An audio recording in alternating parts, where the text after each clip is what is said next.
La Biblia, nueva traducción viviente. Soy Juan Calcañi y te sigo leyendo el segundo viaje misionero de Pablo. Hechos de los Apóstoles, capítulo 16, versículo 16 al final. Tremendo relato. Pablo y Silas en la cárcel. Cierto día, cuando íbamos al lugar de oración, nos encontramos con una joven esclava que tenía un espíritu que le permitía adivinar el futuro.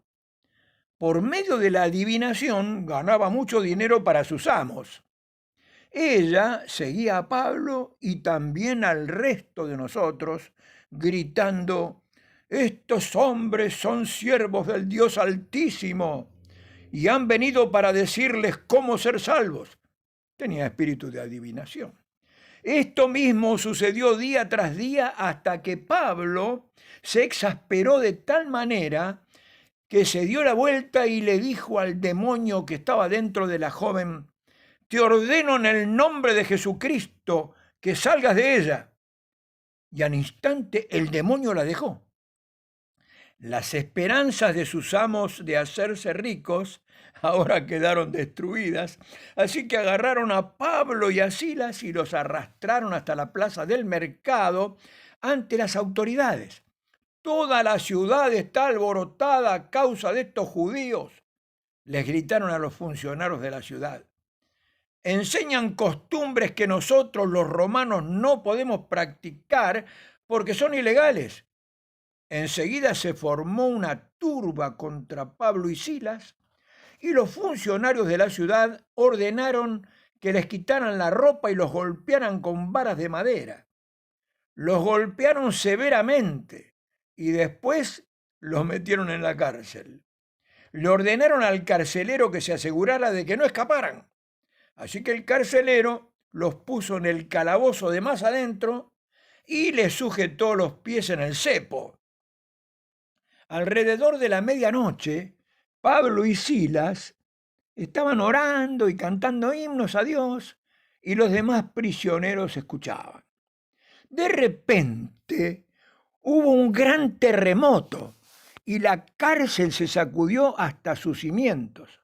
Al instante, todas las puertas se abrieron de golpe y a todos los prisioneros se les cayeron las cadenas. El carcelero se despertó y vio las puertas abiertas de par en par.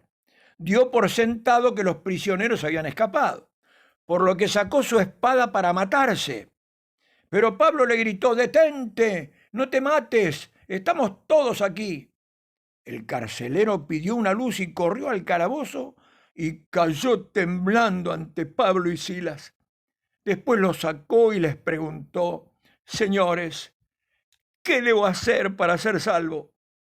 Ellos le contestaron: «Cree en el Señor Jesús y serás salvo junto con todos los de tu casa».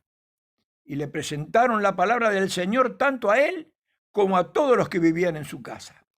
Aún a esa hora de la noche, el carcelero los atendió y les lavó las heridas. Enseguida ellos lo bautizaron a él y a todos los de su casa. El carcelero los llevó adentro de su casa y les dio de comer, y tanto él como los de su casa se alegraron, porque todos habían creído en Dios. A la mañana siguiente, los funcionarios de la ciudad mandaron a la policía para que le dijera al carcelero: «Suelta a esos hombres». Entonces el carcelero le dijo a Pablo: «Los funcionarios de la ciudad han dicho que tú y Silas quedan en libertad. Vayan en paz». Pero Pablo le respondió: «Ellos nos golpearon en público sin llevarnos a juicio y nos metieron en la cárcel. Y nosotros somos ciudadanos romanos. ¿Ahora quieren que nos vayamos a escondidas? De ninguna manera. Que vengan ellos mismos a ponernos en libertad». Cuando la policía dio su informe, los funcionarios de la ciudad se alarmaron al enterarse de que Pablo y Silas eran ciudadanos romanos. Entonces fueron a la cárcel y se disculparon con ellos. Luego los sacaron de allí y les suplicaron que se fueran de la ciudad. Una vez que salieron de la cárcel, Pablo y Silas regresaron a la casa de Lidia. Allí se reunieron con los creyentes y los animaron una vez más. Después se fueron de la ciudad. El jueves te cuento cómo siguen el segundo viaje misionero de Pablo. Dios te bendiga.